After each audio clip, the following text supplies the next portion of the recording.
Okay, welcome everyone to our 146th Interfaith Prayer and Discussion. We have a very famous speaker tonight, which I will later introduce. And we will start with this list that we have on the screen, honoring indigenous people and land, music and chant of prayer. Then we have the readings, and then we have a closing music in prayer in music. And then I will introduce our speaker tonight. And then we have question and answer and discussion later on. And then any announcements at the end.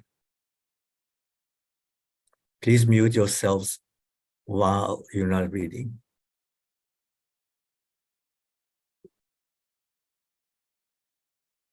Thank you, Ahmed. And I'd like to acknowledge the Indigenous people everywhere who looked after the land before other people came along. In my case, the Gadigal and Bidjigal people of the eastern suburbs of Sydney. And something I've learned from trying to learn about Indigenous culture is that it seems, I mean, everyone has wants and needs, but it must be that our needs, material needs, are quite small, because from what we can tell, the Indigenous people had a spiritual civilization, meaning they achieved their goals of security, law, happiness, caring for their children, and sustainability. And they did that with very little impact on the land and resources. So I want to appreciate the Indigenous people for that. Thank you.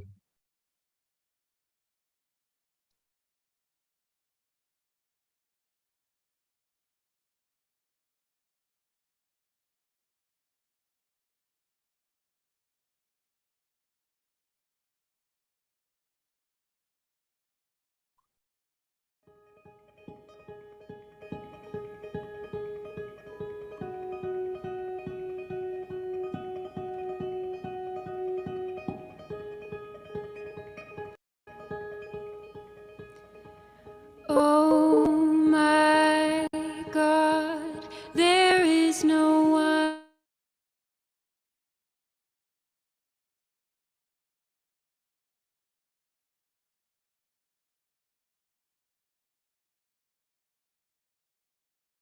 of my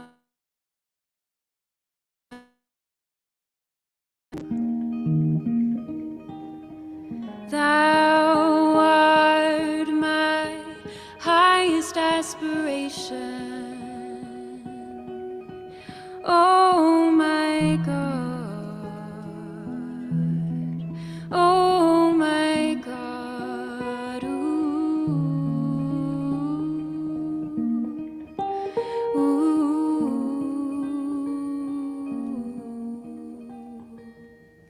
My heart is wedded to none save thee, and such as thou dost love.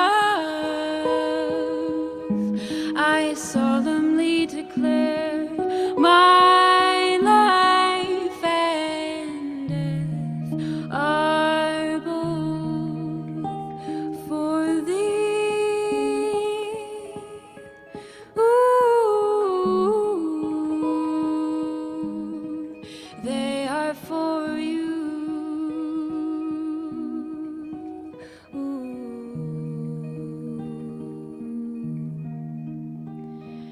My heart is wedded to none save thee, and such as thou dost love.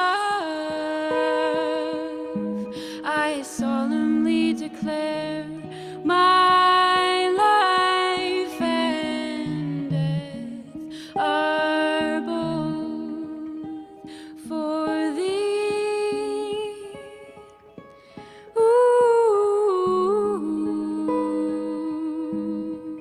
they are for you. They are for you. For you. Oh my God,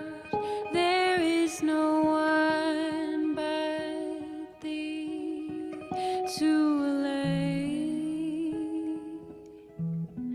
the anguish of my soul. Ooh.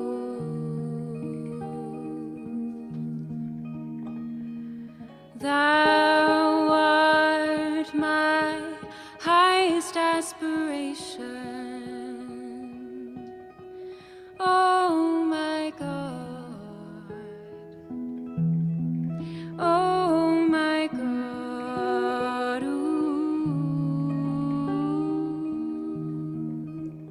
Ooh,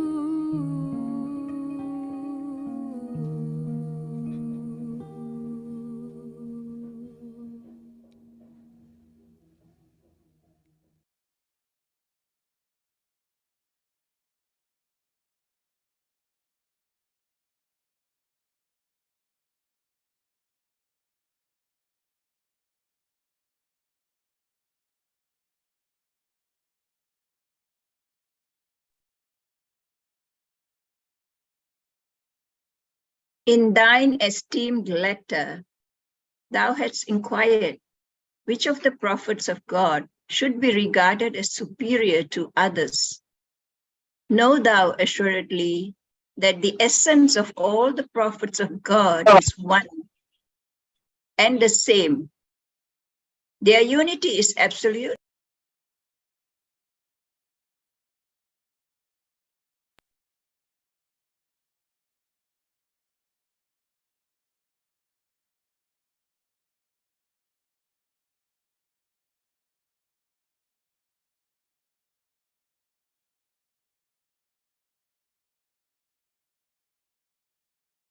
You're muted, Panja. Yeah, the host muted me just now. Shall I read again? Sorry. In thine esteemed letter, thou hast inquired which of the prophets of God should be regarded as superiors to others. Know thou assuredly that the essence of all the prophets of God is one and the same. Their unity is absolute. God, the Creator, saith, there is no distinction whatsoever among the bearers of my message. They all have one purpose. Their secret is the same secret. To prefer one in honor to another, to exalt certain ones above the rest, is in no wise to be permitted. Every true prophet hath regarded his message as fundamentally the same as the revelation of every other prophet gone before him. If any man, therefore, should fail to comprehend this truth, and should consequently indulge in vain and unseemly language, no one whose sight is keen and whose understanding is enlightened would ever allow such idle talk to cause him to waver in his belief by scriptures. The measure of the revelation of the prophets of God in this world, however, must differ. Each and every one of them hath been the bearer of a distinct message and hath been commissioned to reveal himself through specific acts.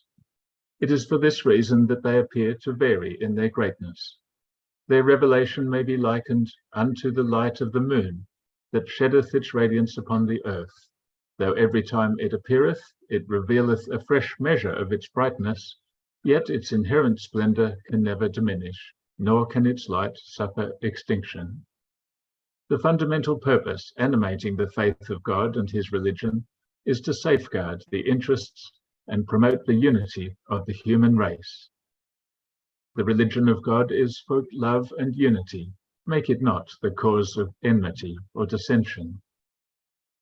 Religion is verily the chief instrument for the establishment of order in the world and of tranquility amongst its peoples.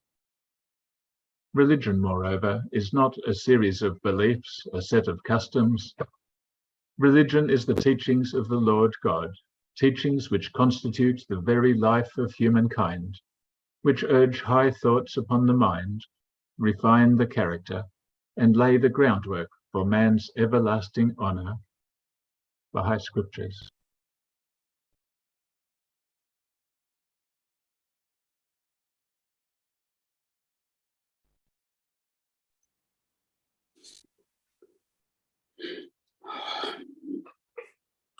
Yep, I think it's my turn. Okay. We gave Moses the book and followed him up with a succession of messengers. We gave Jesus, the son of Mary, clear signs and strengthened him with the Holy Spirit. Is it that whatever there comes to you, a messenger, with what ye yourself desire not?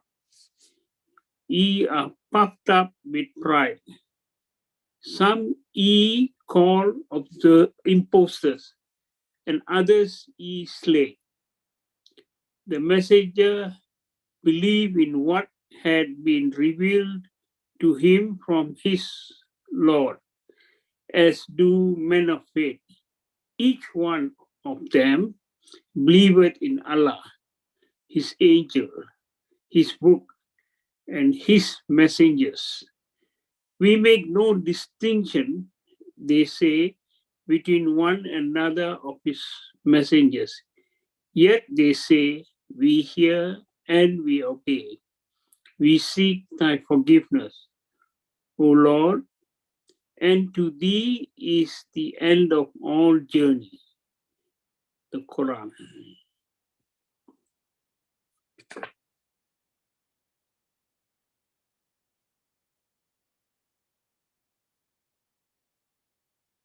Long-suffering patience is the supreme ascetic practice.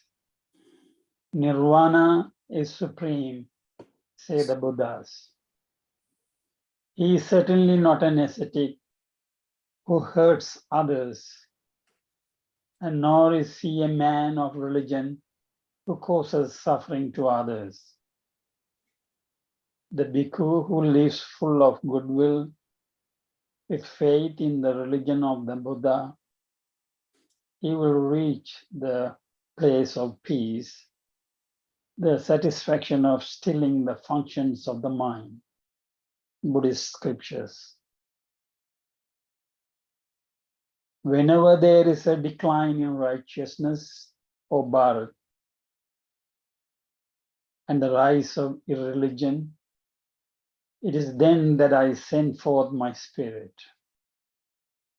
For the salvation of the good, the destruction of the evildoers, and for firmly establishing righteousness, I manifest myself from age to age in the scriptures.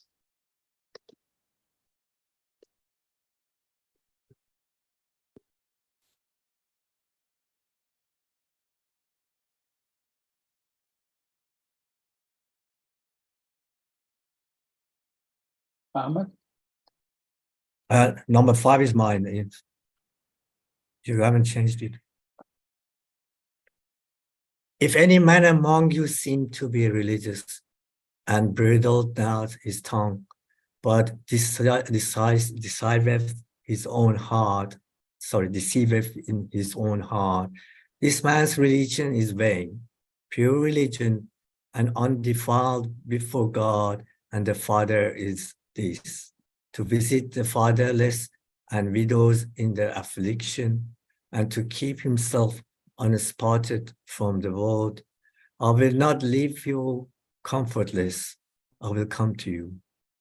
But when the Comforter is come, whom will send unto you from the Father, even the Spirit of truth, which proceedeth from the Father, he shall testify of me. Nevertheless, I tell you the truth. It is expedient for you that I go away, and for if I go not away, the Comforter will not come unto you.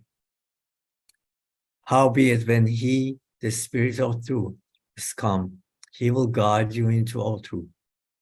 he shall not speak of himself, but whatsoever he shall hear, that shall he speak. Christian scriptures.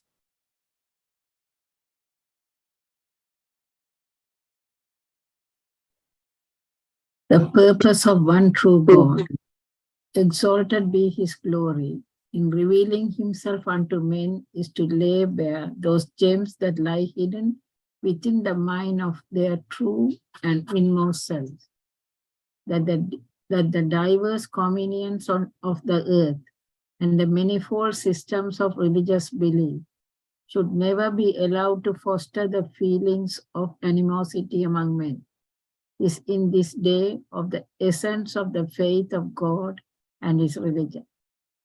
These principles and laws, these firmly established mighty systems, have proceeded from one source and are the rays of one light. That they differ one from another is to be attributed to the varying requirements of the ages in which they are promulgated. The prophets of God should be regarded as physicians whose task is to foster the well-being of the world and its people, that through the spirit of oneness, they may heal the sickness of a divided humanity. Little wonder, then, if the treatment prescribed by the physician in this day should not be found to be identical with that which he prescribed it before. How could it be otherwise when the ills affecting the sufferer necessitate at every stage of his sickness a special remedy? The High Scripture. The differences among the religions of the world are due to the varying types of minds, so long as the powers of the mind are various. It is certain that men's judgments and opinions will differ one from another. If, however, one single universal perceptive power be introduced, a power encompassing all the rest, those different opinions will merge, and a spiritual harmony and oneness will become apparent. For example, when the Christ was made manifest, the minds of the various contemporary peoples, their views, their emotional attitudes, whether they were Romans, Greeks, Syrians, Israelites, or others, were at variance with one another. But once his universal power was brought to bear, he gradually succeeded after the lapse of 300 years in gathering together all those divergent minds under the protection and within the governance of one central point, or sharing the same spiritual emotions in their hearts. The High Scriptures.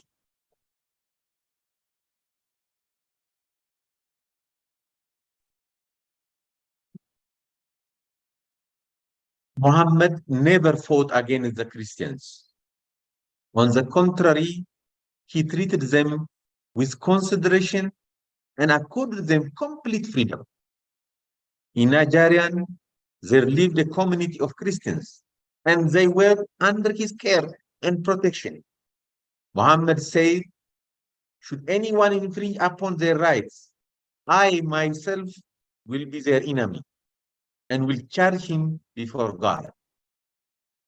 In the edicts he promulgated, it is clearly stated that the lives, property, and honor of Jews and Christians are under the protection of God, that a Muslim husband may not prevent his Christian wife from going to church, nor oblige her to wear a veil, that if she died, he must entrust her remains to the care of the priests, and that if the Christian desire to build a church, the Muslim must support them.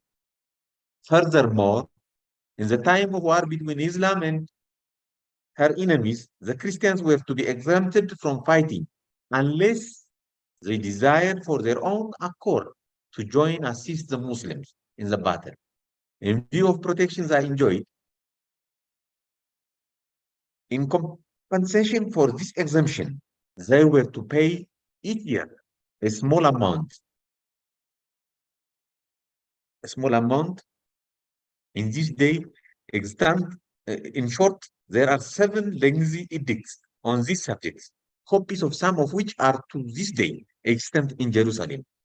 This is the very truth, not merely my own assertion. The edict of the Second Caliphate is still in the custody of the Orthodox Patriarch of Jerusalem, and the matter is beyond doubt. Nevertheless, after a time, rancor and envy arose between Muslims and Christians as the transgressions were committed by both sides. Beyond this truth, whatever Muslims, Christians, or others may say is pure fabrication and proceeds from fanatism, ignorance, or intensely hostility. Abdul Baha.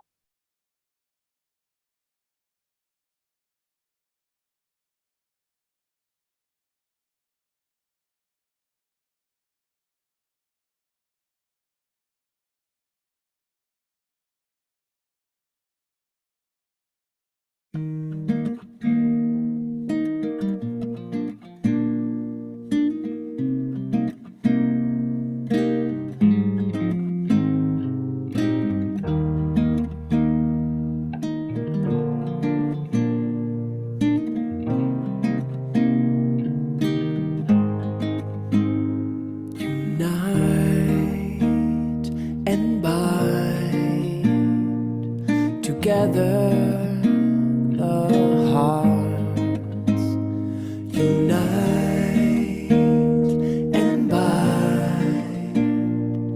Together the hearts join in accord all the souls. Join in accord all the souls. Oh Lord, make these faces radiant through the light of thy oneness. Unite and bind together the hearts. Unite and bind together.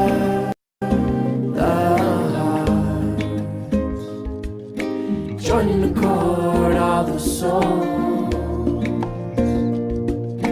Join in accord all the souls.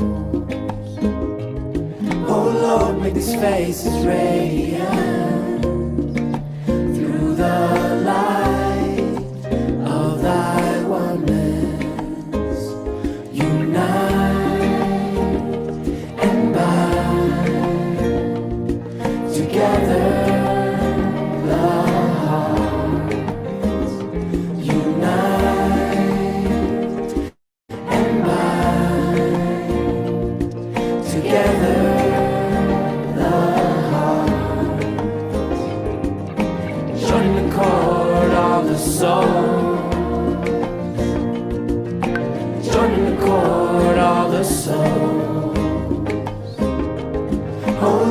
These faces radiant through the light of thy oneness.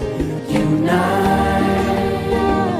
and bind together the hearts.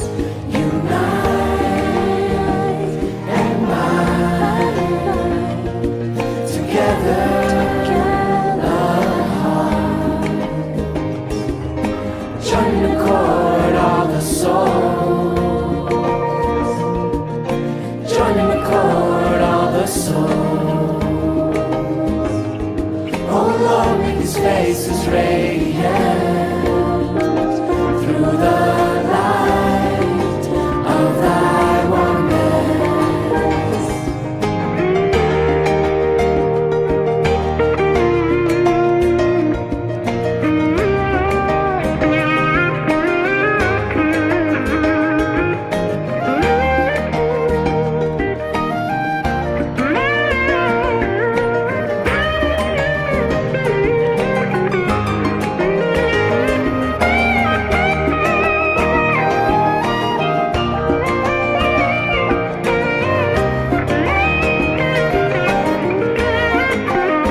Yeah, friends, thank you very much for reading those readings. We have a distinguished speaker tonight. Let me introduce him to you.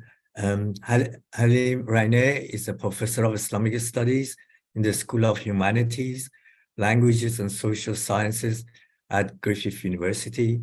He is one of the Australia's leading scholars on Islam, specializing in the study of covenants in the Quran.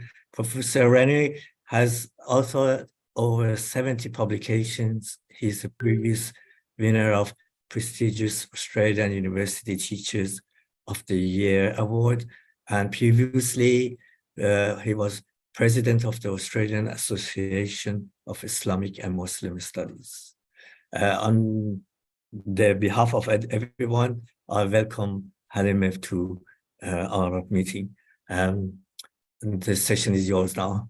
You can share your presentation and speak.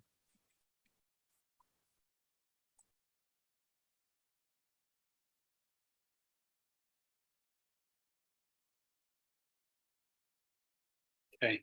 Good evening, everyone. Thank you for the invitation to speak to you this evening. Can everyone hear me? Yes. Loud and clear. Thank you so much. First of all, I'd like to say it was wonderful to be able to read through those scriptures with you. And you know, it's remarkable just how much similarity there is in the message of those holy scriptures. You know, it tells us something about religion, that it's not, you know, the differences are not the, you know, the similarities are far more than the differences. You know, the differences are maybe in some details, superficial things, but substantially, you know, the similarities are overwhelming, and it should make us wonder what's the need for fighting and conflict and things. You know, we are, you know, we are essentially following the same message. Now, my presentation this evening is on covenants in Islam, and I also noticed there was one of those slides there talking about the Christians of Najran, which is a place in the south of the Arabian Peninsula. And, you know, it's fortuitous that this is something I'm going to be talking about in my presentation today. So let's see, let's move.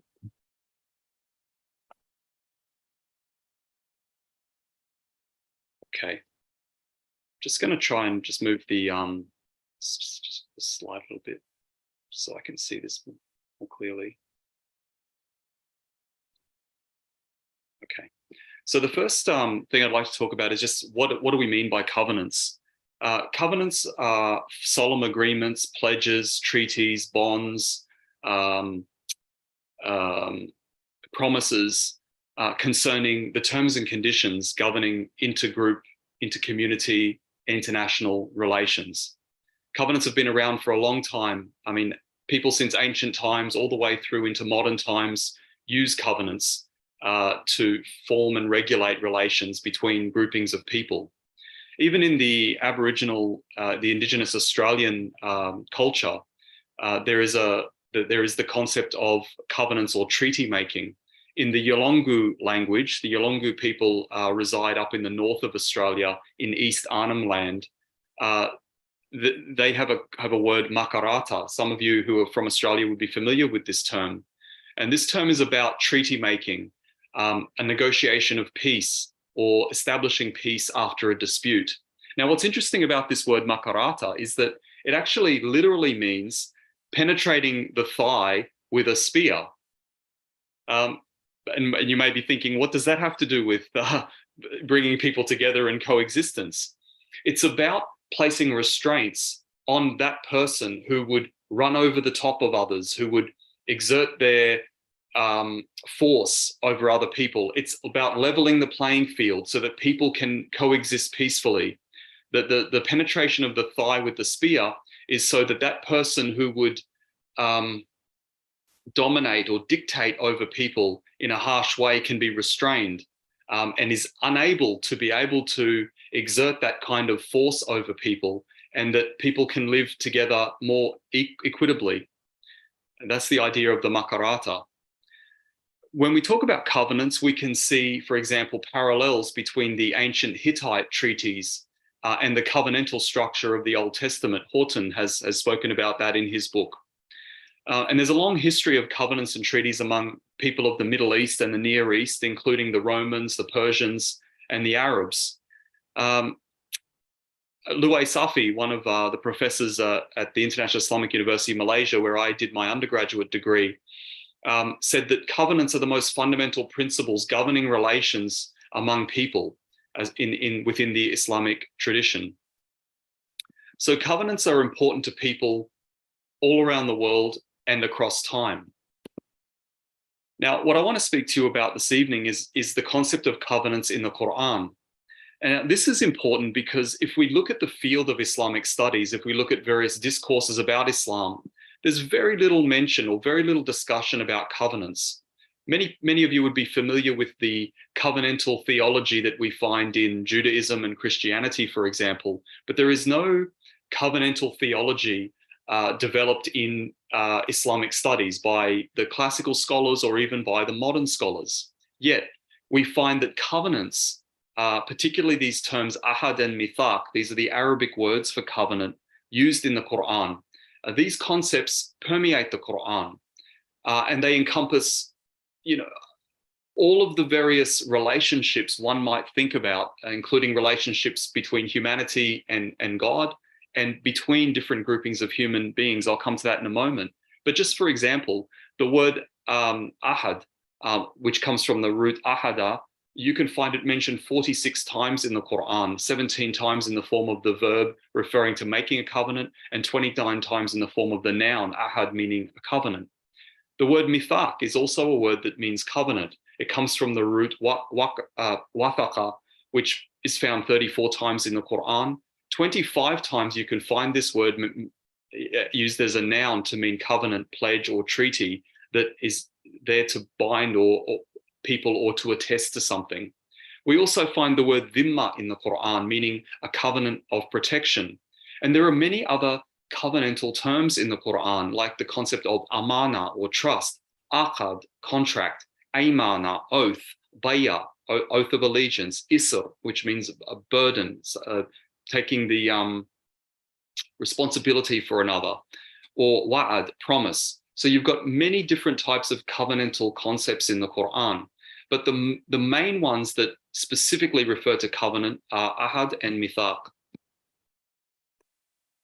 So just to give you a sense of how central this idea of covenants is to the Quran, I refer you to a couple of verses here. One of them is found in the 23rd chapter of the Quran. And if you look at the first series of verses of that particular chapter, this is Surah Al-Mu'mineen. This particular chapter provides us with the kind of details about what are the qualities or the characteristics of a believer. And when we read this verse, we find that this includes prayer, turning away from ill speech, observance of the zakat or the charity that must be given to those in the poor and the needy, guarding one's private parts, and upholding one's covenants, fulfilling one's trusts and promises. Another very important verse in the Quran is found in the second chapter of the Quran, verse 177. And this particular verse talks about righteousness.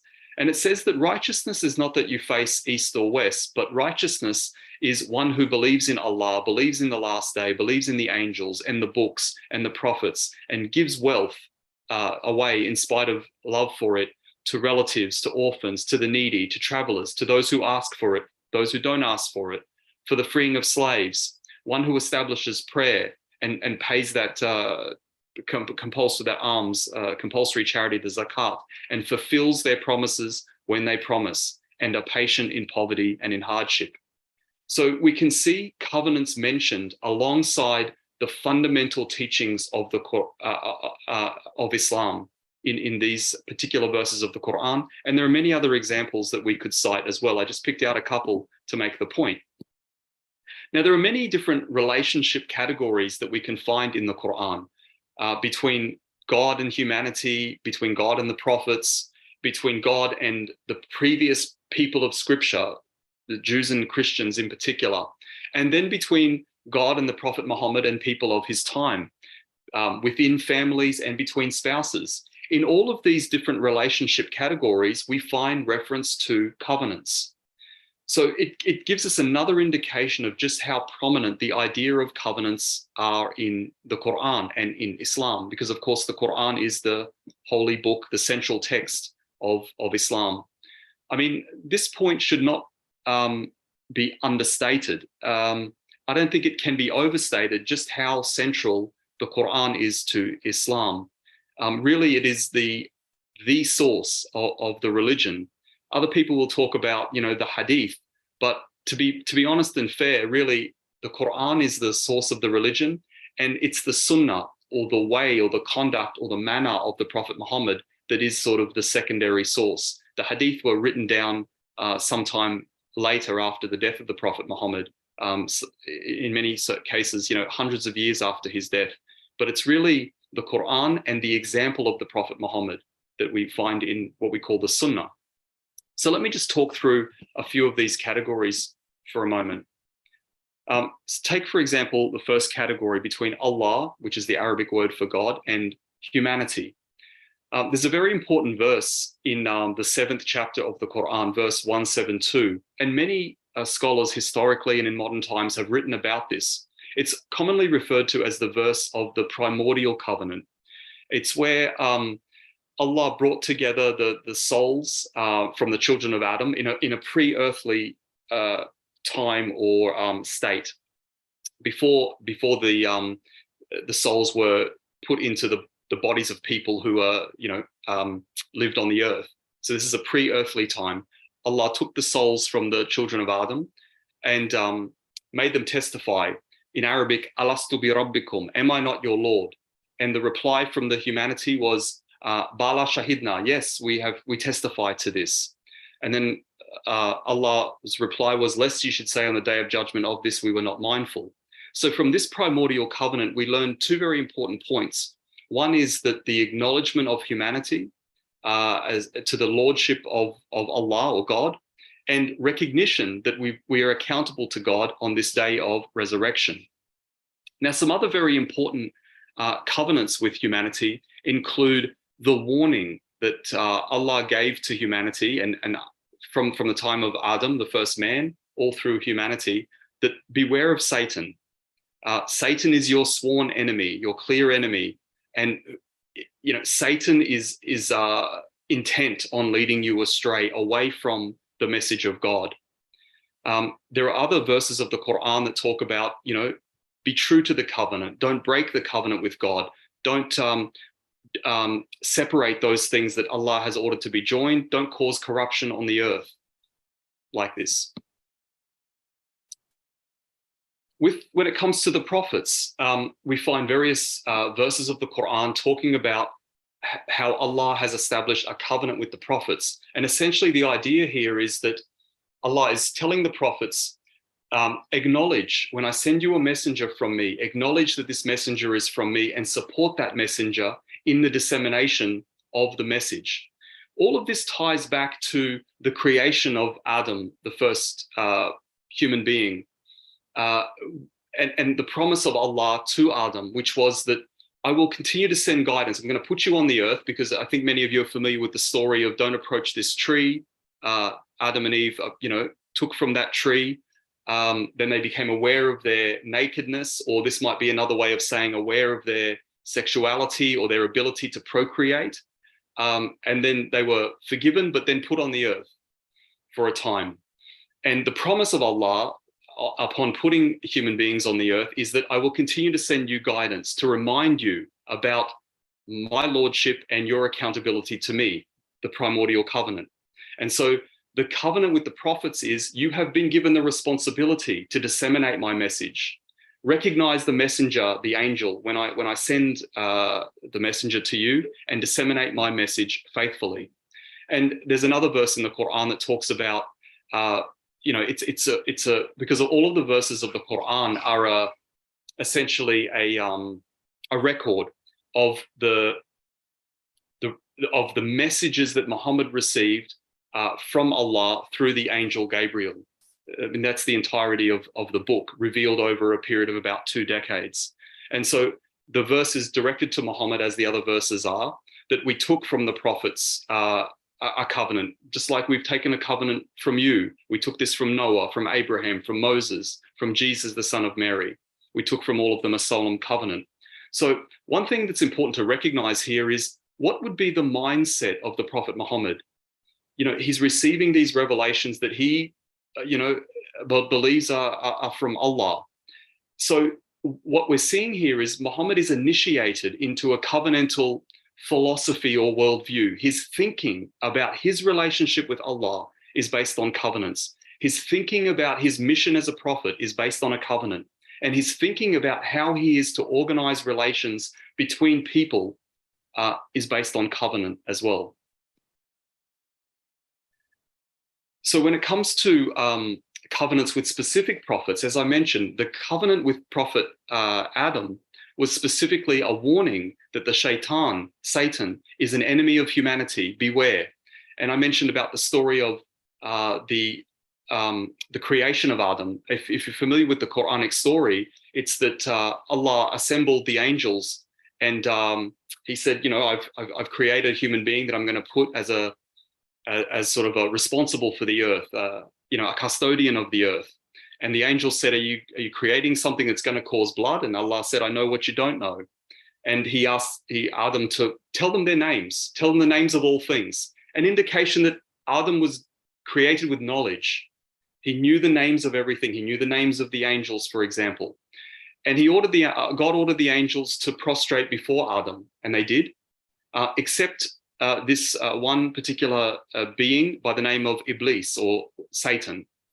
Later becomes referred to as Satan in the Quran. At this stage is referred to as Iblis.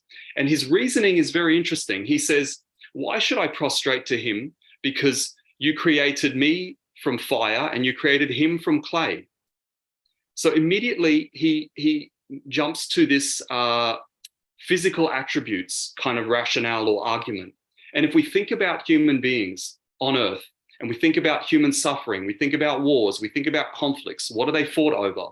They're fought over, ethnicity, color, race, our language, our tribe, our people, physical attributes or characteristics that by which we claim superiority over other people. This is the central point. So Satan was claiming, I'm better than him because I'm made from fire, he's made from clay, physical attribute. So this idea of claiming superiority about physical attributes is described in the Quran as a satanic idea. And this is where the warning comes. Don't follow the ideas of the shaitan. And other verses of the Quran say, I've made you into different tribes and different nations so that you can know each other, not that you may despise one another.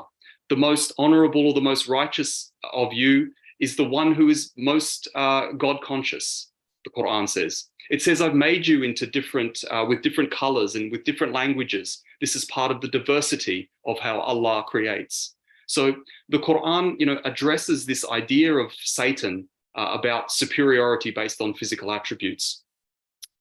The Quran also talks about specific covenants with other prophets, like Prophet Abraham, for example. And a key point to notice here is about the responsibility entrusted to the descendants of Abraham for the dissemination of God's message, to remind people of their covenant with God and to follow a path that is a righteous path.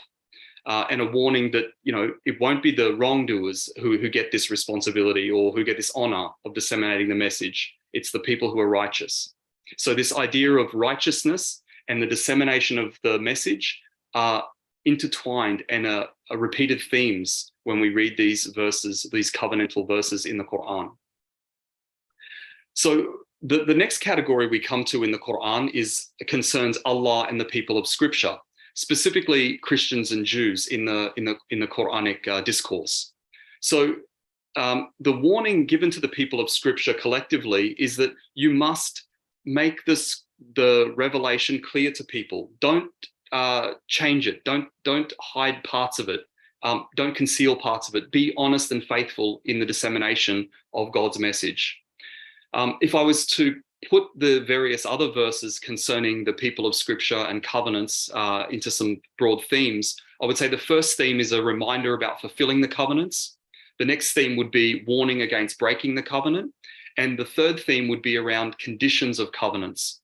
And so in this third point, this third theme, we get a sense of the repeated message of covenants across time, according to the Quran. And they are, don't worship except God. God is the only one worthy of worship. And that was in a number of those readings from the scriptures at the beginning of our meeting tonight. Be good to your parents, be good to relatives and orphans, and speak good to people. Establish prayer, give zakat or charity. Do not shed blood or evict people from their homes. So here, this is an example of another repeated theme about covenants in the Quran, and that is their purpose. Covenants are not about forcing people to adopt this religion or that religion. Rather, they are about establishing human security and peaceful coexistence between people.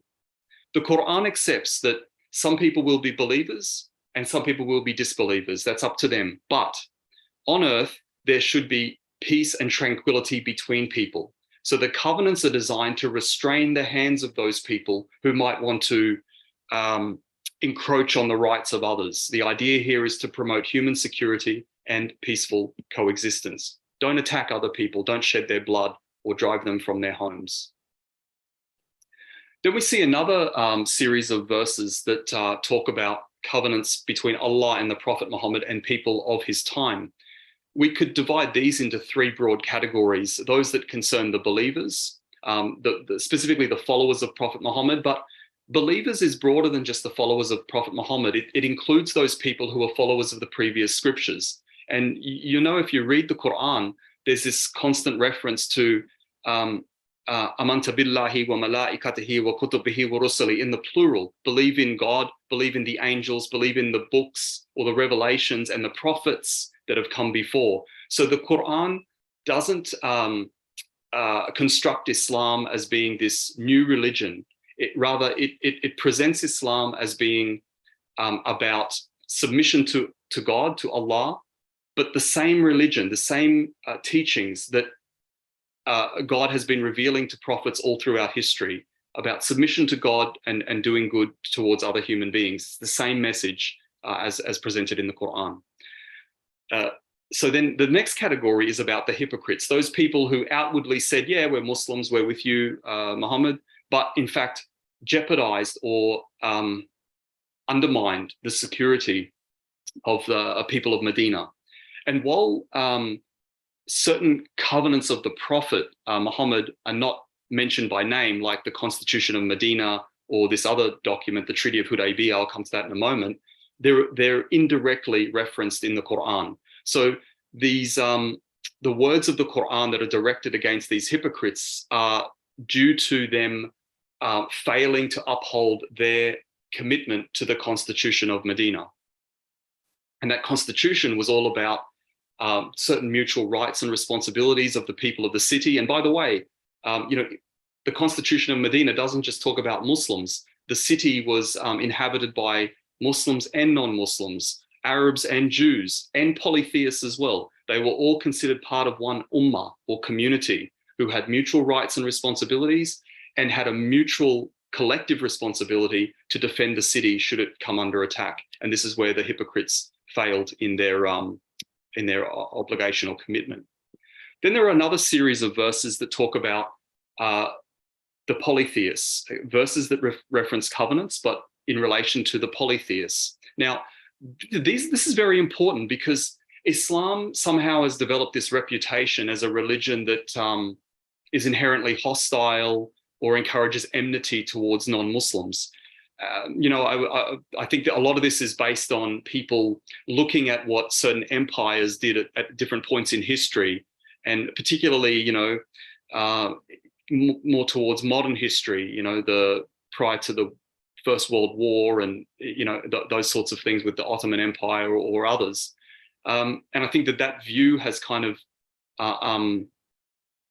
shaped people's concerns or negative views about the relationship between Islam and violence. But taking the Quran as our source of information about the religion, you know, we find a very different picture here.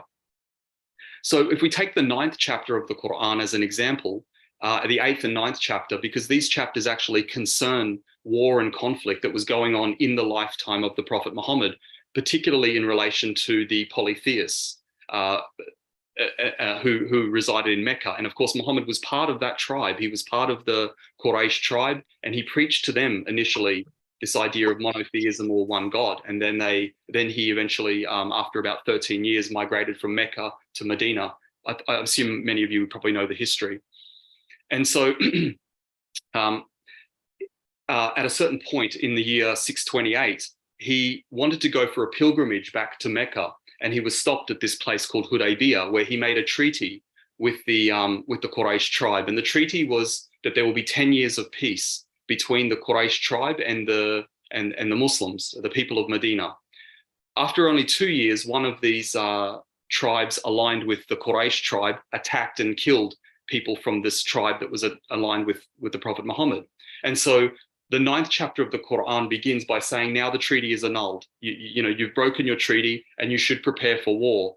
So it's saying, after the sacred months are over, you should be prepared to fight now, because you've proven that you don't respect the treaty and we are not safe from your hand as the treaty required. But some people, Muslims included, have misinterpreted, misread this verse, or selectively read the verse, I would say is a better way of describing it, to serve their interests, political or other agendas, and trying to sort of impose on us the idea that Islam or this verse or these series of verses is about forcing people to be Muslim or accept the religion of Islam. And this is quite contradictory to what the Quran says here and elsewhere. But these verses clearly demonstrate to us that the conflict Muhammad had with the polytheists was not about their disinclination to embrace monotheism. It was about their breaking of the treaty. Because if we read through these verses, we can clearly see that the chapter begins by saying this is about the breaking of the treaty. And it says to the Prophet Muhammad, tell them to prepare for war, because they can't be restrained other than through the use of armed force. But if any of them keep their treaty, you keep your treaty with them. If any of them come to you seeking protection, grant them protection. If any of them make a new treaty with you, make a treaty with them, because peace is the ultimate objective here. So the Quran is, if we read the Quran, holistically, we read all of the verses instead of picking out, selected parts of verses, we get a much clearer picture of what it's saying. And quite clearly, the Quran is not saying that fight against people because they don't believe in the message you're preaching. No, fight against them because they broke their covenant and they're putting at risk the safety and security of everybody else. They're putting at risk peace, essentially. So what I'm trying to impress here upon you is the idea that the Prophet Muhammad, in terms of his understanding of his relationship with Allah and his understanding of his mission, is that he must bring about good relations between people. And so he understood his relationship with Allah, his identity as a prophet, and his mission in terms of covenants. Covenants permeate the Quran. So it should come as no surprise to us that he made covenants with the people around him. The first example is the Constitution of Medina, which is a document that scholars of Islamic studies, Muslim or non-Muslim, agree to its historicity and its authenticity. The other document that's agreed upon as being, having been established at a point in history in 628 is the Treaty of Hudaybiyah. Now, and a lot of research has been done on these two particular documents. A more, let's say, controversial area is the covenants of the Prophet Muhammad with Christian and Jewish and Zoroastrian people of his time. Many scholars in the field of Islamic studies have kind of dismissed these as forgeries or something like that. They're kind of too good to be true, because some people form their opinion about Islam that this is a religion that, wants to subjugate non-Muslims and force them to accept Islam and that sort of thing. So these covenants of the Prophet, they can't be authentic. It doesn't fit with that narrative. But, and the other issue with these covenants is that they're not so prominent in the Muslim sources. They're not mentioned by name in the Quran. nor do we find very detailed references to them. We find references to them in the hadith, but we don't find all of the clauses or provisions, spelt out in the hadith like we do with the Constitution of Medina and the Treaty of Hudaybiyah.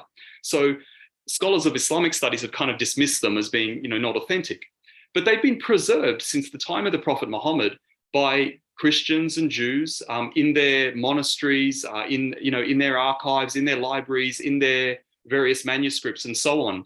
And over the past decade or so, there's been quite a considerable amount of research by a small group of scholars in the field of Islamic studies analyzing these documents, both what we find in the Muslim sources and what we find in the non-Muslim sources. And so some of these documents include the covenant with the monks of Mount Sinai, the covenant with the Christians of Najran, which was referenced in our script that we looked at earlier, the covenant with the Bani Israel, or the Jewish people, the covenant with the Magi, or the Zoroastrians. Now, this was recorded in one of the hadith. I took it from the book of Muhammad Tahir al-Qadri, but he noted in his book that this was also quoted by many of the classical Islamic jurists, Abu Yusuf, Abu Ubaid, Ibn Sa'd, al-Baladhuri, and others. So it's well known to Islamic jurists, you could say. So this is saying here, indeed Najran and her allies are under the protection, the dhimma of God, and the guarantee, the dhimma, of the messenger of God, the Prophet Muhammad. They are to be protected in their wealth, their lives, and their religion. This includes their priests, their monks, and those who are present and those who are absent, and others amongst them, and their delegations and the like. They shall not be forced to change the faith that they're on, nor should any of their rights be forfeited. No monk, no priest, or attendant among them should lose that which is in his possession, be it plentiful or scarce. No fear or danger will threaten them. That's just one example. We can find other examples from Muslim sources and non-Muslim sources where it goes into the details like the text we read earlier. If a non-Muslim, if a Christian woman marries a Muslim man, he's not to force her to change her religion, and she shall continue to get spiritual guidance from her priests. That's in the covenant with the Christians of Najran. Other of these covenants talk about, churches are not to be destroyed. Muslims are to aid the Christians in preserving their holy places, this sort of thing. So this is well established in these covenants. I would say, summing up, when we look at all of these covenants of the Prophet Muhammad, this is an under-recognized part of the Sunnah. Sunnah is the Arabic word for the conduct, the way, or the example of the Prophet Muhammad. The Sunnah is recorded in narrations that we call hadith. Yeah. Now, another very important point here is there's a shared historical memory here, because we find these covenants in Muslim and non-Muslim sources. When they have been analysed, we can see that they conform to specific scribal conventions that we expect to find from documents of that period. There have been textual and linguistic parallels identified between the different covenants and with the Quran itself, and between covenants in the possession of non-Muslims and Muslims. This is a point not to overlook. When you think about who received these covenants, they are Christian and Jewish and Zoroastrian people in Egypt, in Arabia, in Iraq, geographically dispersed locations. Are we to say that people in all of these geographical dispersed locations of different religions colluded together to write documents with almost the identical clauses? That seems very implausible. It seems much more plausible that they come from a single source, the Prophet Muhammad. Now, we do notice transmission nuances. When we look at these documents, some are longer than others, some are shorter than others. Some are written in a slightly different vernacular. When we look at them, look at the copies that have survived in different periods of time. But historians will tell us that when we analyze historical documents, we should expect transmission nuances. Transmission nuances are sometimes the copier will make mistakes. That's standard. I mean, you and I, who hasn't written an email where we've made them, or a text? We make mistakes when we write things. So it was also with people of the past. But sometimes people change the words a little bit so that they would use a term that would be more familiar to a person at a particular point in time. This is all what we refer to as transmission nuances. Sometimes they would summarize the key provisions rather than laying them out in specific detail. And so what gets preserved is a summary of the main clauses rather than the word for word of the original, this sort of thing.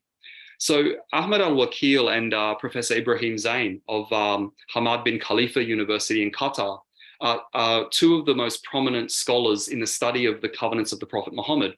And they said the copies of the covenants that we have today are faithful textual replicas of the original covenants that the Prophet and the first caliphs of Islam issued to non-Muslim communities of his time. They are not word for word exact because of these transmission nuances, but they are faithful textual replicas, according to Zain and Al-Wakil. Now, probably the most important point, I started off by saying the Quran is the most preeminent, it's the most important source of the religion of Islam. It's our most important source of information, most important source for understanding the religion of Islam. And so really the key question is, do what we find in these covenants conform with the Quran?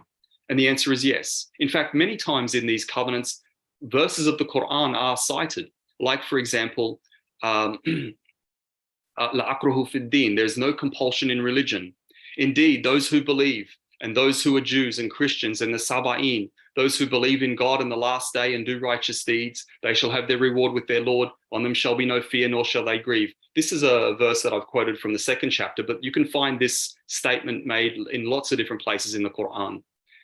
Indeed, say to the followers of the earlier revelations, come to a common word between us and you, that we worship none but God, that we shall not ascribe divinity to aught besides God, that we shall not take human beings for worship besides God.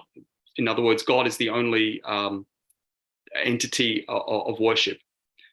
Had God willed, he would have made everyone on the earth believers, but it's people's choice.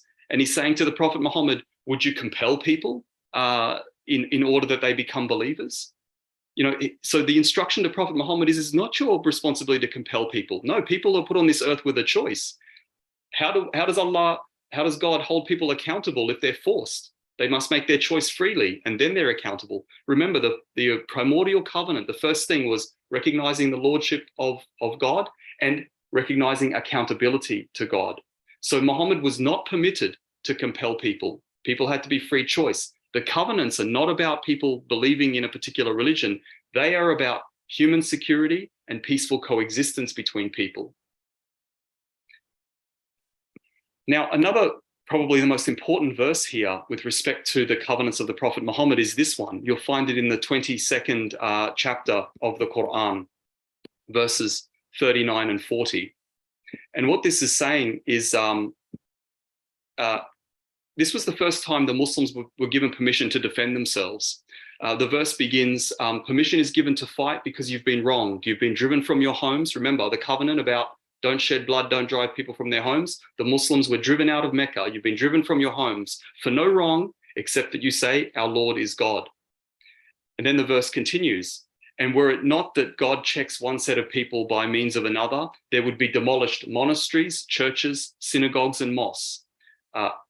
Sawami, Biya, Salawat, and Masajid in the Arabic. In which the name of Allah is much mentioned. Now, the fact that the Quran tells the Prophet Muhammad and the Muslims, you must protect the places of worship of non-Muslims, I think is quite remarkable. And a lot of people wouldn't recognize this or be aware of this. Now, just to reinforce this point, we've gone through and looked at the commentaries on the Quran, and there's been commentaries written on the Quran since after the death of the Prophet Muhammad all the way through up till modern times. When you read through these commentaries about this particular verse, 2240, we want to know, how did the Muslim scholars interpret this verse? Did they understand it the way you and I are reading it now? Evidently they did. There's a consistent view across, over 1,000 years from Muslim scholars, commentators on the Quran, that this verse means we have a religious obligation to protect the places of worship of non-Muslims. Okay, I'm almost at the end now. Thank you for your patience this evening. Thank you for listening. I just want to conclude with this capstone. Islamic studies, I think, is seriously deficient without a focus on covenants, given their centrality and significance in the Quran and the Sunnah, our sources for the religion of Islam. The Quran initiated the Prophet Muhammad into a covenantal understanding or worldview of human existence and coexistence. Muhammad was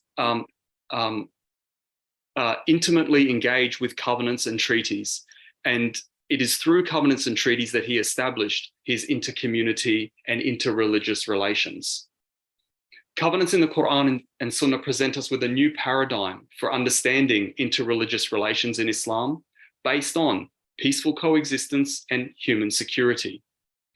And I would argue that a covenantal paradigm ought to be adopted by scholars, educators, ulama, or Muslim religious authorities in terms of the education curricula, courses, discourses about Islam, to promote an understanding of human existence and coexistence in Islam that actually aligns with the Quran and the Sunnah.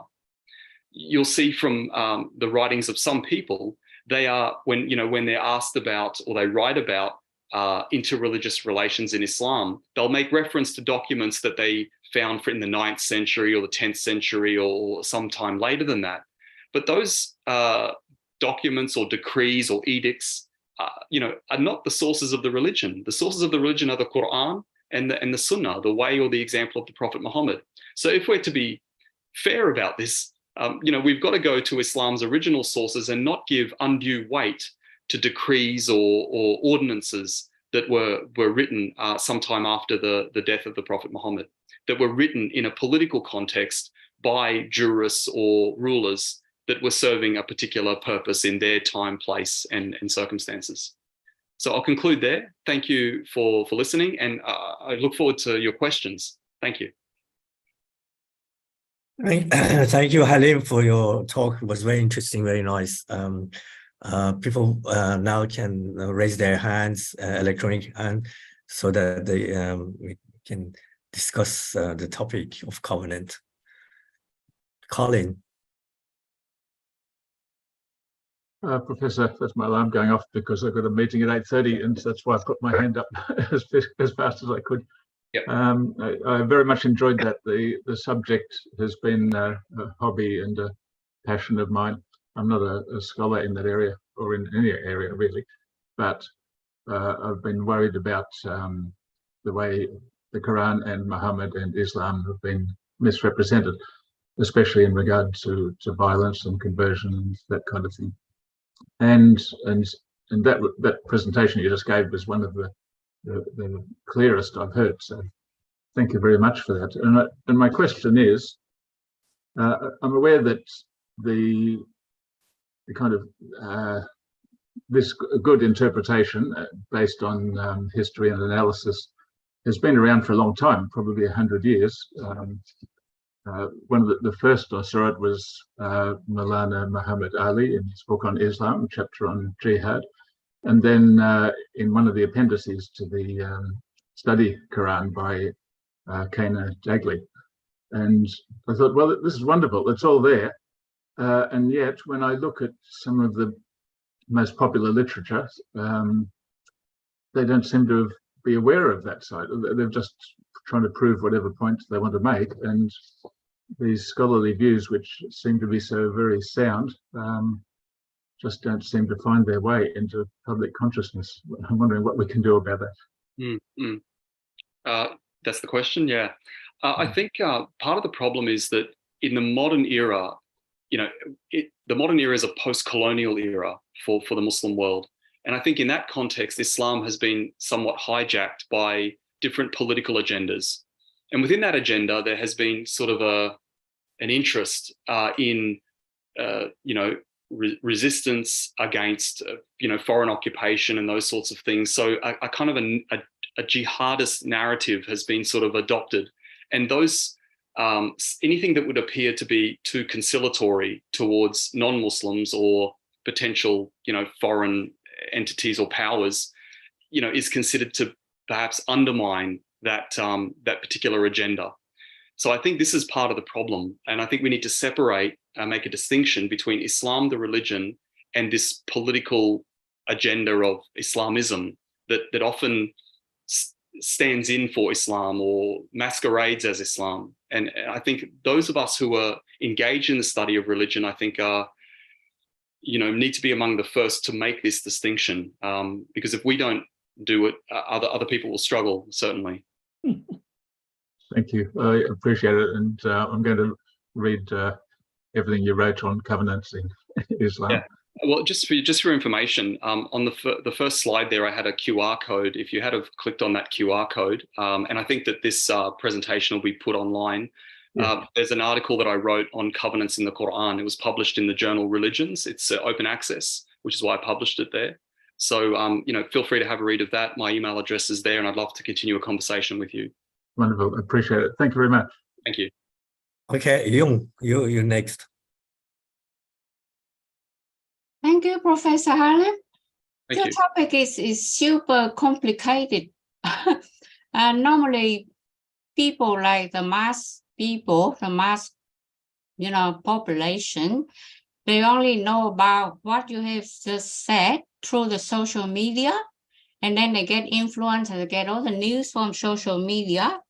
And I wonder what is all the theories and practice that you've been doing filtrated to the mass population at all, because not everyone can read and write. That's one thing.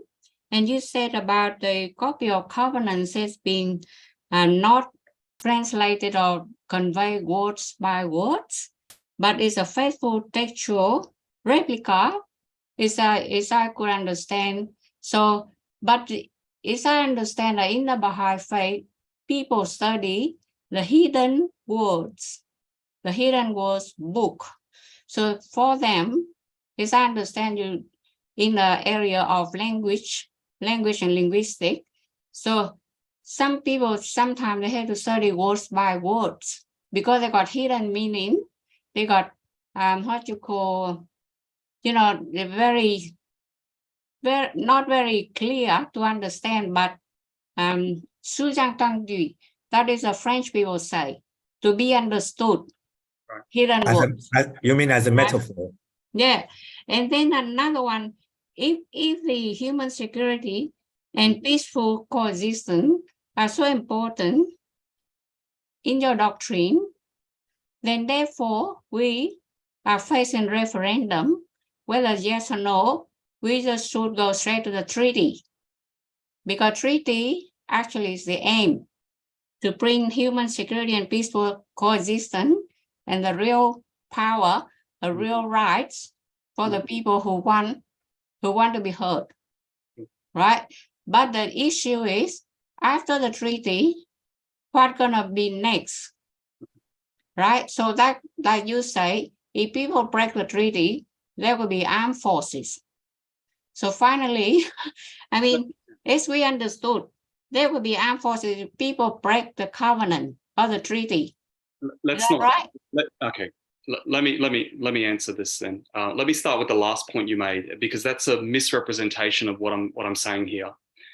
That particular verse is talking about the circumstances in Arabia at the time. It's not saying that you break a covenant and you go to war. This is not the way to understand. This is not the intention of,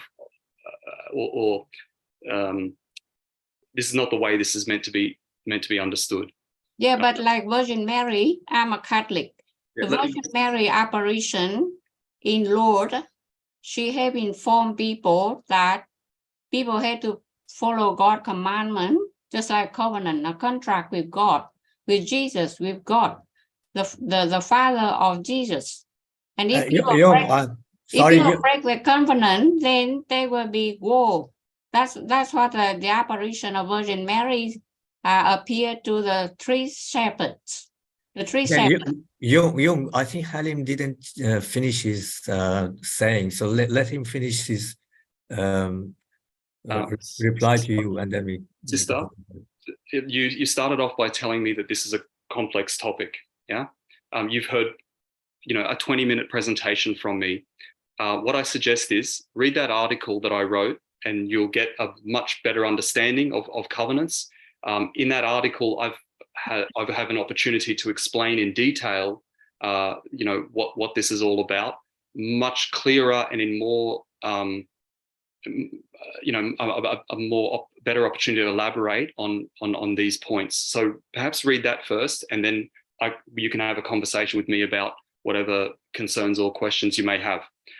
So there's that. But let me just categorically say, because you violate a treaty doesn't mean that there has to be war, okay?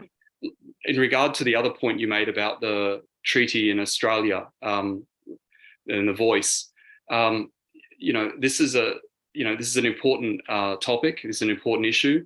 I didn't mention about the voice. I avoid that word. I didn't say about the voice because we need to study about apparition of Virgin Mary when she advised people to pray with a rosary to avoid war because people have been against God.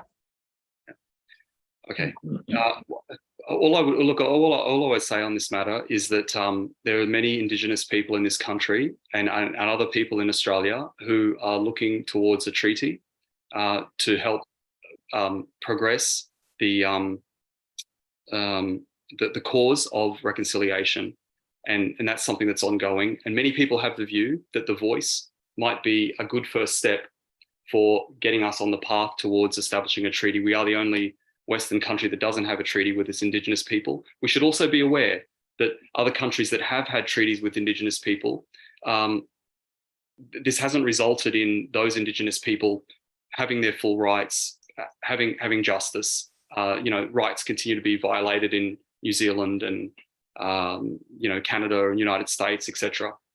Even with the treaty. So, treaty is important. Good faith and compassion, mercy, justice, fairness, kindness need to be part of our culture as well when people are coming together. I might just leave it there with you, but please read the article and then we can have a discussion. Thanks. Thank you. Okay, Simo, it's your turn. Thank you, Professor Ali. I think the timing that we gave is not justifiable for you to give the complete presentation, but it actually enlightened me, at least in a way that though as a follower of Baha'u'llah, I accept all the religions and all the messengers of God. The general public has a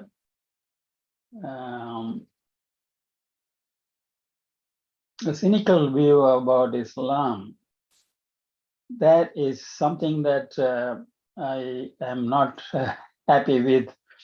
So your presentation gives some clarity to dispel some of those misunderstandings. For example, you said that the believers does not only mean believing in Prophet Muhammad, but you said that it means believers of other religion as well. Believing in God. Yes, believing in God. So this understanding is very important. And again, you said that the purpose of this covenant and the religion is the security and the peaceful coexistence of people. And that is what every religion is supposed to be doing. And if we can bring that understanding among the people, then there will be less and less of animosity. And so I thank you for that. Now, there was a point where you mentioned something that I wanted to ask the question. How does the primordial covenant is between God and people, humanity? Now, how does the covenant actually act upon those who say that they don't believe in God? How do the covenant work on them? Because they are part of the humanity. They are supposed to be part of the covenant, party to the covenant, but they say that I don't believe in God, so I don't have to follow.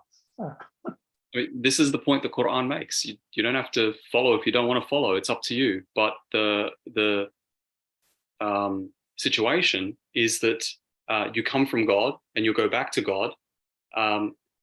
Whether you remember or not, you acknowledge that God exists and you acknowledge that you're accountable to God.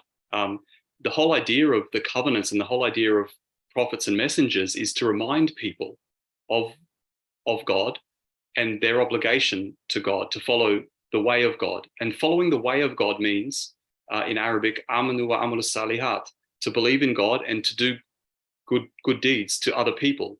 So Islam is not a religion that's just about believing in God. It's a religion that is about how are your relations with other people? Because as human beings, we're not fully human as separate entities. We're only fully human amongst other human beings. It's other human beings we need for our language, for our psychology, for everything that makes us human. It's about being with other human beings. Our health, our well-being, our longevity of life is all tied to our connections with other human beings. And so the idea in the Quran is that these must be strengthened. But to have good relations with other human beings, you must treat them well. So the covenants are there to encourage people to treat other human beings well, to make sure they have the basic means in life.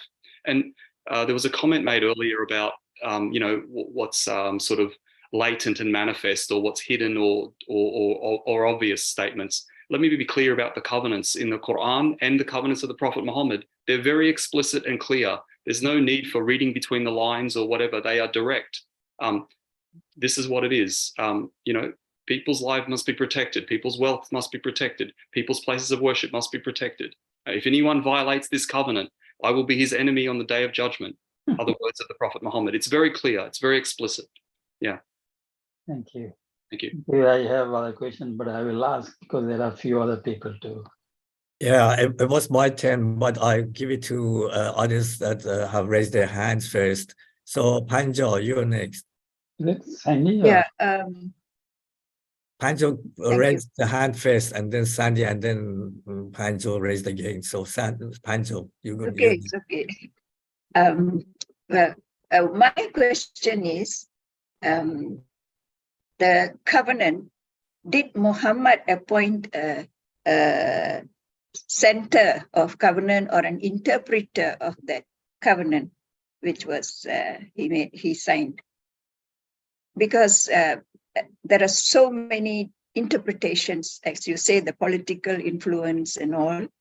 As a result, the beautiful religion has become, misinterpreted in many countries. And then as a result, there is a lot of split and misunderstanding.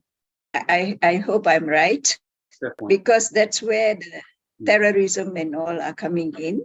So did Muhammad appoint an interpreter or a center of the covenant? So he's the authority, sole authority on Quran. Let me explain. That's my question. Thank you for the question. So in the in the covenantal sort of conventions, how covenants were written, they follow particular conventions. And if you look through, ancient history, they're quite similar in this regard. They often have, the names of the parties that are involved here. So it would be, the Prophet Muhammad and, for example, the Christians of Najran, or the monks of Mount Sinai, or the Bani Israel, or the Jews of Makna and Kaaba, whoever it's between. There's often a date on the covenants of when the covenant was written.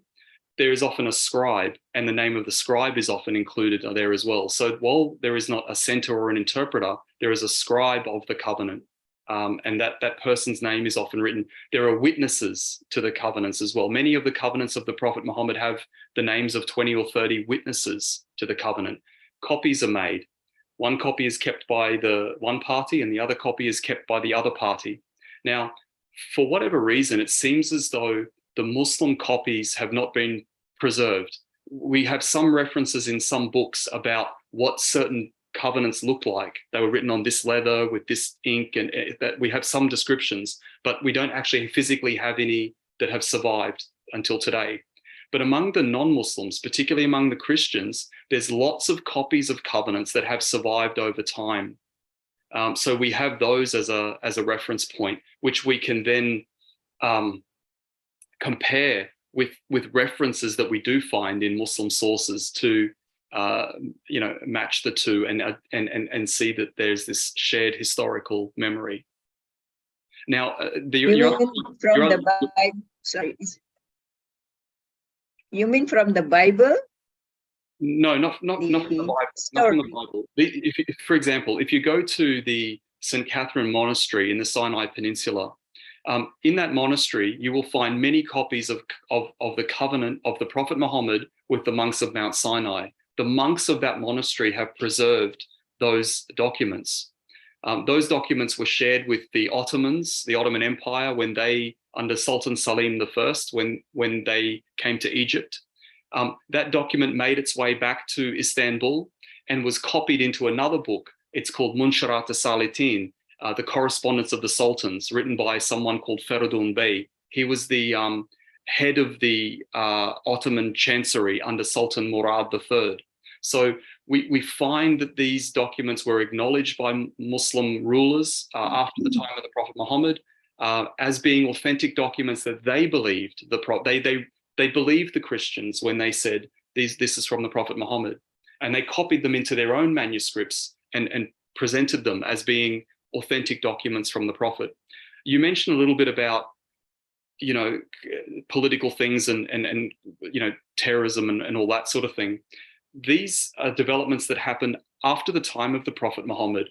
The division between Muslims that we refer to as the Sunni Shia thing, this is after the time of the Prophet Muhammad. This is not something from, if you were to say to the Prophet Muhammad, Sunni and Shia, he doesn't know what you're talking about. This is not from the Quran. It's not the vocabulary of the Prophet. In fact, the word Shia does appear in the Quran, but it means a sect or a division or a faction. It's kind of had a negative connotation, right? But these divisions that Muslims themselves did after the time of the Prophet. And the other things, the political thing I mentioned, this is more modern times. This is, 19th century, 20th century post-colonial developments that happen in the Muslim world. Yeah. Okay. Thank you. Okay, Sandy, you're next. Yes, thank you, Professor, for this very good explanation. I don't know whether you may be able to answer this question or not, because it's it's a particular reference to Yemen, where I worked long ago for 2 years. At that time, it was 2 countries. What I found in Yemen was that when I went to the old city of Sana'a, that there were some houses which were empty at that time. Okay. So, and the old city was not very much occupied. Okay.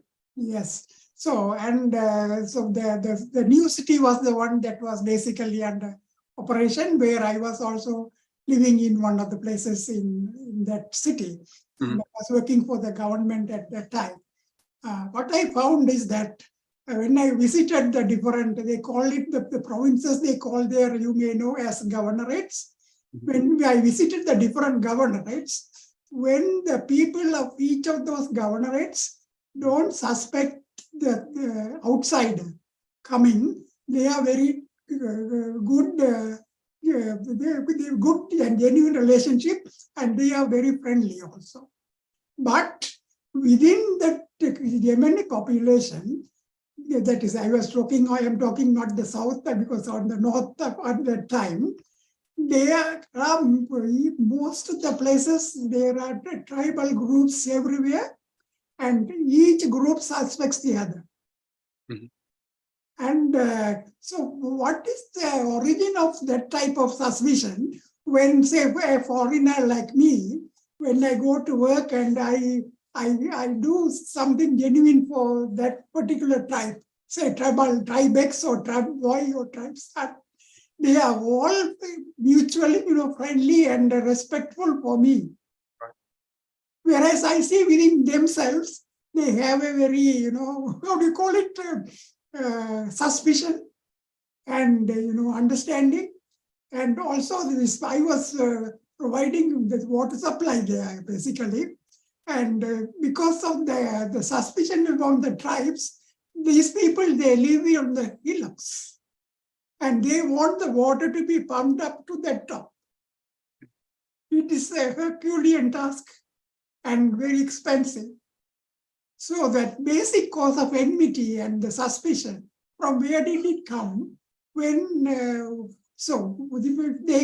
followed this covenant, so is it because of dominance of tribalism, or what do you think, Professor? Honestly, this is impossible for anybody to answer other than the people themselves. If to ask them, why? People are people. People are all over the world are suspicious of outsiders. You go into someone neighborhood over here in Australia or whatever, and if it's a close community, people look at you, who's this outsider? This is just people being people. I don't know if there's any religious or covenantal or any other kind of explanation we can find. Sometimes we've just got to say, this is what human beings are like. Yeah, sorry, I can't be more helpful on that question. Yeah, but the thing is this, they did not consider me, although I am from a different country. I am originally from Sri Lanka. But you'd be better off asking them when you were there, or contacting someone who's still there. They took me to the mosques and they forced me to have lunch with them before I leave, and all those things were there. But between them. So that's an event that happened in the past and belongs to the past, I think. I don't know. Sandy, do you have anything else to say? No, that's all. Yeah. Okay. Prof, it was interesting. Your talk was very interesting. There was many, as a result of your talk, many questions have come to my mind. But as you talked about covenant, I'd like to ask you whether, first of all, I have to say that I'm a Baha'i, and I'd like to know whether you follow Shia Islam or Sunni Islam, and you're an Islamic scholar, but whether you believe in Islam, all those questions. But after knowing these things, I'd like to know, see, Baha'u'llah says that this covenant is an ancient covenant, and it belongs from the time of the first messenger of God, Adam, and it continues. And it has been before Adam, from messengers that came before Adam. So I was just wondering, do you follow Shiism? Do you follow Sunni? Or are you just purely an Islamic person? I follow Islam. I follow the Quran and the Sunnah. When I read the Quran and I follow the Sunnah, there's no such thing as Sunni or Shia. These are sects that developed centuries after the time of the Prophet Muhammad. They have their kind of their early beginnings in the decades after the time of the Prophet Muhammad, peace be upon him, and then they became kind of more established theologically, jurisprudentially, and politically. Essentially, they are political divisions that took on their own, you could say religious, but really it's certain theological ideas, certain jurisprudential ideas after the time of the Prophet Muhammad. This is not from the Quran. The Quran is the book of Allah, as I believe, and this book tells me how to be a Muslim. It doesn't tell me anything about Sunni or Shia. It tells me I should be a Muslim, I should be a mu'min, which is a believer, and I should be muttaqeen. Muttaqeen is someone who has God consciousness, and that's what I aspire to do. It doesn't tell me anything about Sunni and Shia. I don't follow that. So about the covenant, do you believe that this is an ancient covenant that is developing, is a progressive covenant? And what the Quran is saying is that in a pre-earthly time, if that's the right word to use, that this is the primordial covenant, that every soul that would has been created, that would become a person on the earth, was called to testify that to recognize the lordship of God and accountability to God on the day of resurrection. So that's the primordial covenant. Then we have other covenants. So we're using the word covenant for more than just one type of agreement or one type of acknowledgement. The primordial one with all of humanity or all of the souls.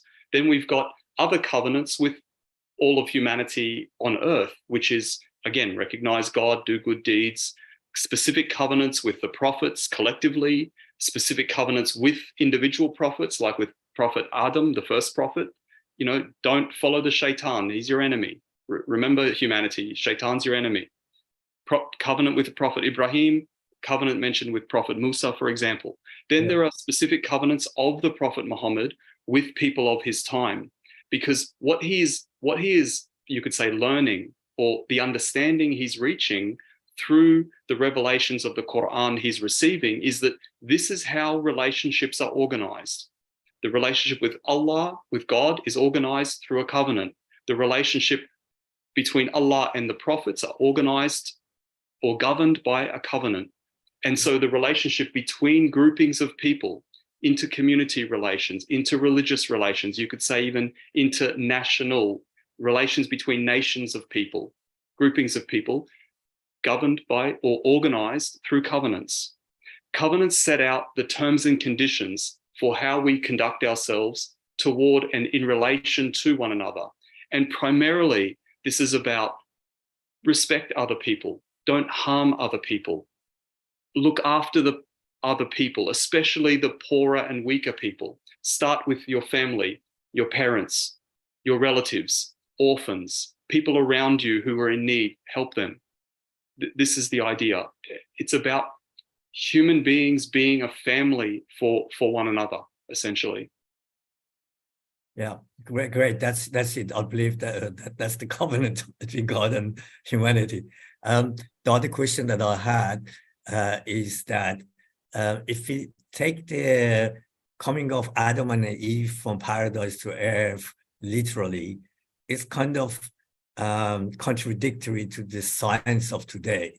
And I'm just wondering whether that the Adam and Eve story that is in Bible, in Quran, and in many ancient religions, it's a metaphor for the spirit of humanity, spirit of man, coming from a spiritual place, well, not place, but a spiritual entity, a spiritual, we can't call it places. What's the word exactly, English word for it? A spiritual position, I guess, maybe, or something like that, into this physical world, from a spiritual world to a physical world. Do you think that would be another way of viewing it rather than taking it very literally? And the same as to shaitan. On my belief and the Baha'i concept is that shaitan is the self of the man, self of humanity, and doesn't have a physical reality. And so I'm just wondering what's your thoughts about looking at these as metaphors? Okay. We go back to, so let me try and deal with this one by one. Yeah. There's a few points to your comment or your question. If we take the Adam and Eve, I'm not sure that science necessarily contradicts the idea of there being first human beings or first sapiens, No. Yeah. if we want to use this terminology. Actually, the science has proved that the beginning of humanity is from one male and one female. Okay. So, and then I've also read that, people could say this is the, the scientific proof of Adam and Eve and so on. We also know that there's been, 14 or more other species of humanoid, beings, creatures, whatever, animals on Earth, mammals on Earth, humanoid, like Denisotan or Neanderthal and others. Quite possibly they were on Earth before the, Adam and Eve human being, the sapien, came to Earth. We do know that sapiens us, we can interbreed or we have interbred with Neanderthals and Denisotans and we know that because a small percentage of the human population today has Neanderthal and Denisotan DNA. So, I don't think that the Adam and Eve story necessarily contradicts science. I think that we have more work to do in understanding the human story. And I think that, the work of anthropologists and archaeologists is still ongoing in terms of trying to, learn about that human story. So let me just leave that there. Yeah. The other point you made about Satan or Shaitan, I mean, we talk in the Quran. We've got this reference to a being by the name of Iblis that Muslim sources would say was what we call a jinn. These are, at the end of the day, human beings are a composition of matter and energy with consciousness, right?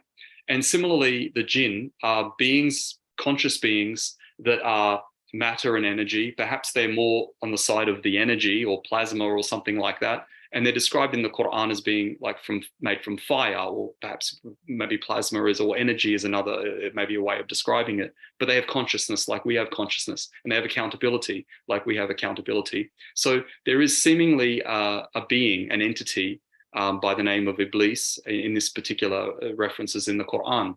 Shaitan seemingly is also a being of some description, but perhaps in other parts of the Quran, we find this in the plural, the shayateen, as being, as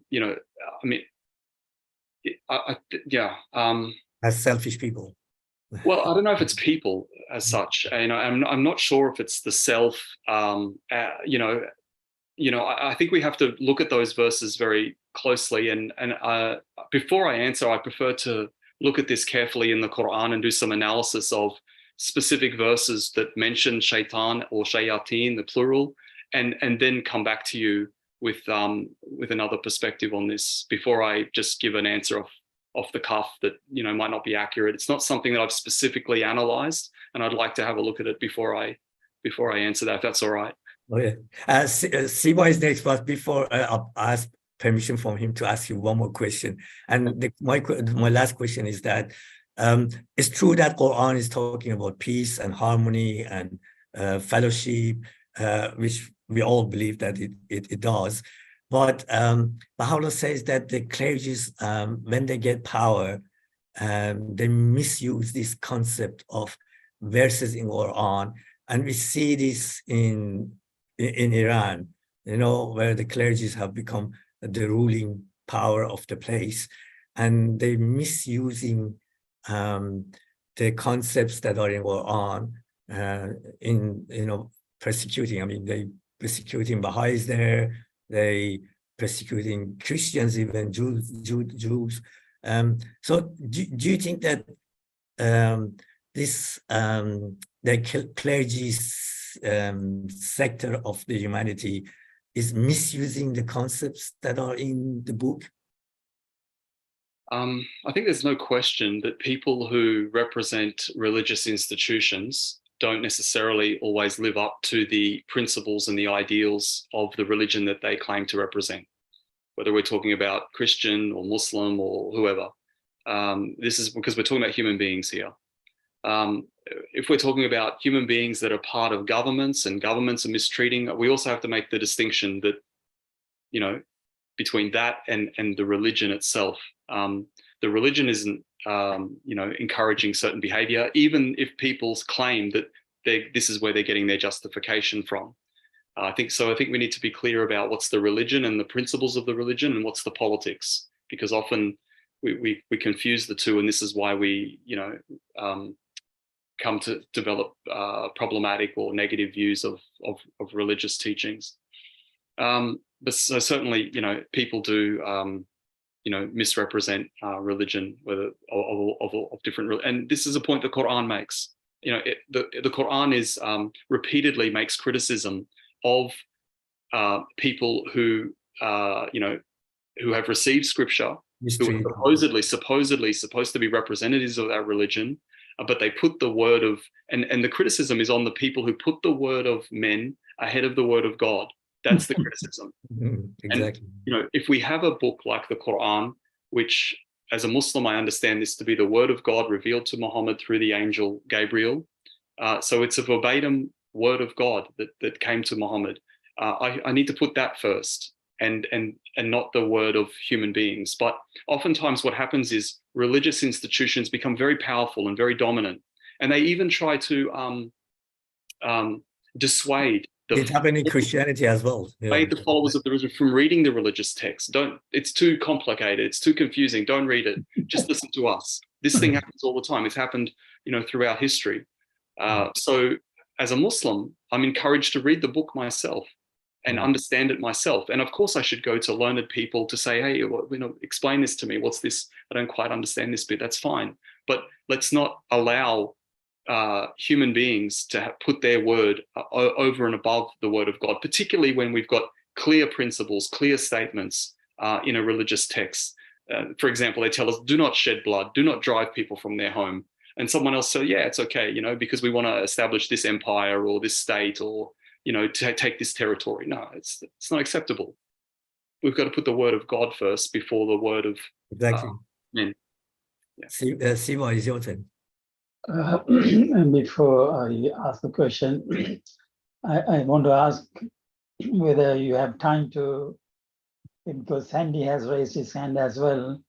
Professor, do you have time to answer some more questions? Yeah, let's go for two more, hey? Okay, so Sandy, can you be brief, Sandy? Two or three more. You're very popular. We have many hands over. It's 9 o'clock, but yeah, after you finish, I can ask.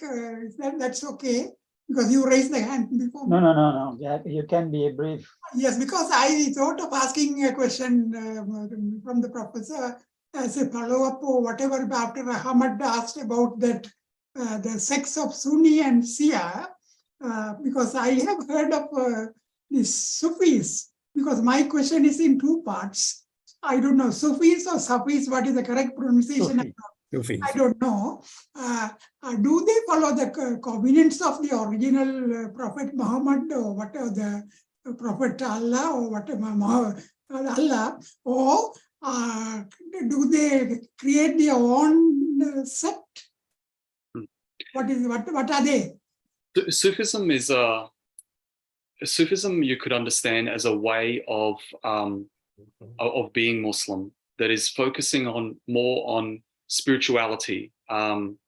It originated in a context where the Muslim rulers were very living luxurious lives and this sort of thing, and the Sufi people recognized this is not the practice of the Prophet Muhammad. This is not the way he was, and they wanted to live the more simple life, focusing on worship and not to be too distracted by the worldly goings on.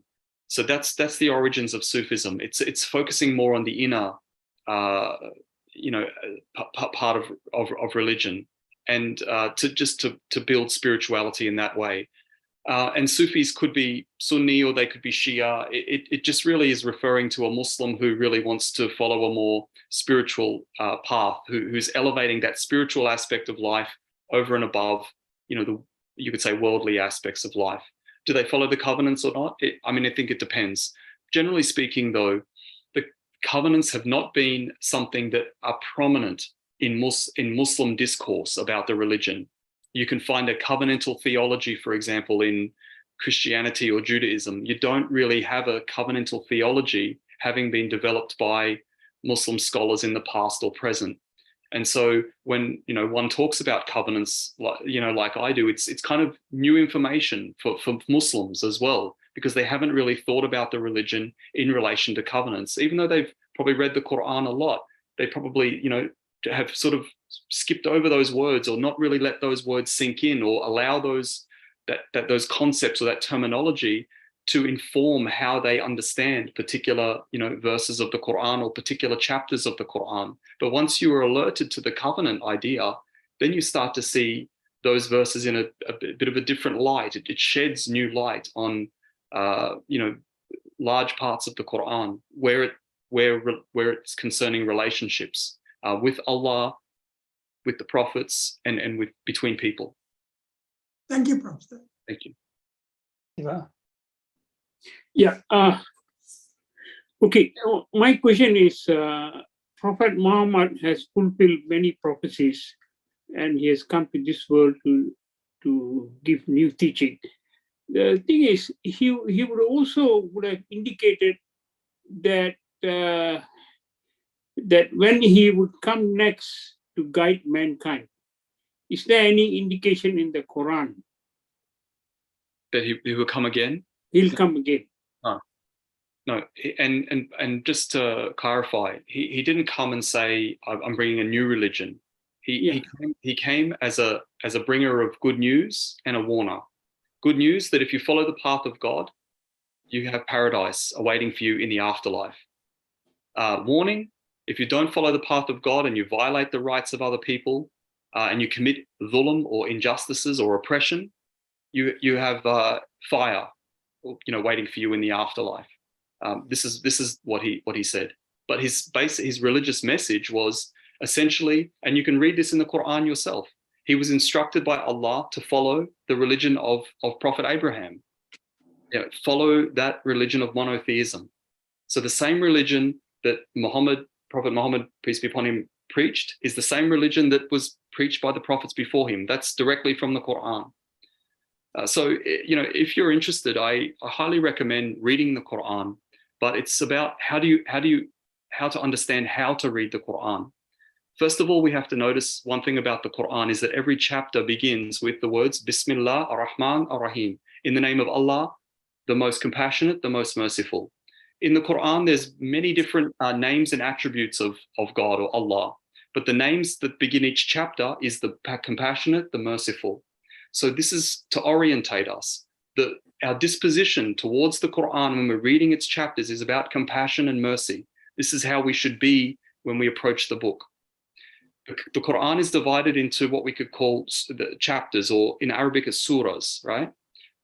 And if you read surah by surah, you'll have a better understanding of the Quran and what it's about. If you just try and read it in little parts, it may not make sense to you. It's better to try to persevere and read the full chapter. The very first chapter is quite short, it's 1 page, but the second chapter is long. It's over nearly 300 verses. Third chapter, nearly 300 verses or more. So they're long chapters, right? But after that, after about the first 5 or 6, they start to sort of become a bit more manageable. But the beginning chapters are long, but it's important to try to read the whole chapter, because then you get a much better understanding of the message of the book and understand what it is. It is a record of what the Prophet Muhammad heard from God through the angel Gabriel over a 22-year period from the year 610 until the year 632. And much of what's being revealed is in direct correspondence to him conveying this message to his community and the responses he was getting. And then the next verses come about how to respond to the retort, of the people, of people in the community that he was, conveying this message to. So it's important to understand what the Quran is and then read the book, in its chapters. I highly recommend a particular translation of the Quran by Muhammad Asad. I think you'll find it's a very good translation of the Quran and has a very good kind of commentary there as well to help you understand when particular verses are revealed, what they mean. And it'll often tell you this scholar thought this scholar thought that, to give you an understanding of what those verses are about. Yes, Siva. Thank you. Maybe the time has elapsed. Yeah. Many Islamic friends, when I talk to them, they say that there will not be any more messenger of God to come. Now, the covenant that you have explained to me, my understanding, the primordial covenant is being perpetuated through many messengers. Do you think that there won't be any more messengers? No, I believe in the Quran, and the Quran says that Prophet Muhammad was Khatam an-Nabiyyin. He's the last of the prophets. So God Allah's promise to humanity was that I'll continue to send you guidance, reminders, messengers to bring you back to the right path. But the last of these messengers was the Prophet Muhammad. The last of these revelations is the Quran. And what's interesting to note is that one of the brothers, I think Sandy, mentioned about Yemen, Sana'a, earlier. There was a very important manuscript of the Quran discovered in Sana'a that's been analyzed by many scholars. This is a palimpsest. It's written on leather. And what that means is that underneath you could find a copy of the Quran. When that faded, they wrote over the top again. But using ultraviolet light, they can compare the bottom and the top, and they can date the leather. So they did radiocarbon dating this leather to the lifetime of the Prophet Muhammad. And when they analyzed the top and the bottom, they found the Quran to be the same. So scholars have concluded from this that the Quran has remained consistent over time, since the time of the Prophet Muhammad until today. And remember, the Quran is not preserved primarily through the written word. It's preserved through the word Quran means recitation. The book is preserved through recitation. As those verses were being revealed, and Muslims still do this today, what do we say in our prayers? We recite the Quran in our prayers. So the Muslims are gathering in the mosque 5 times a day. They're reciting the Quran aloud. Everybody hears it. And the way the Quran is written is like a rhymed prose. And you know, if you know a song or something, and if someone says the wrong thing, you know, hang on a minute, it's wrong, right? You know, because the rhythm gets upset. So people knew as well. If you recited the Quran incorrectly, people know. If you go to any mosque today, if the Imam recites incorrectly, people know. And people will correct the Imam. Everybody knows what the Quran says. And they've known this since the time of the Prophet Muhammad. It's constantly being recited, constantly, every day, every prayer, 5 times a day. So the Quran is not simply preserved through the written word. No, it's primarily preserved through the recitation. This is the thing. Since the time of the Prophet until today, we have the same Quran. And, you know, and this is the book that we believe will see humanity through until the end of time. We don't believe in any other prophets. Certainly there can be people who come and reinforce the central message or the religious principles. That's fine. People can come and remind us and tell us and teach us. That's fine. But they're not receiving a revelation from God. They're not messengers of God. I would like to believe that anyway. Yeah. You know, Baha'u'llah in Book of Certitude, he says that God will not reveal a messenger and at the same time not protect his words for future humanity. So definitely the scriptures, the holy scriptures that we have from the past religions, they are true words of God. So you're right that the words are true.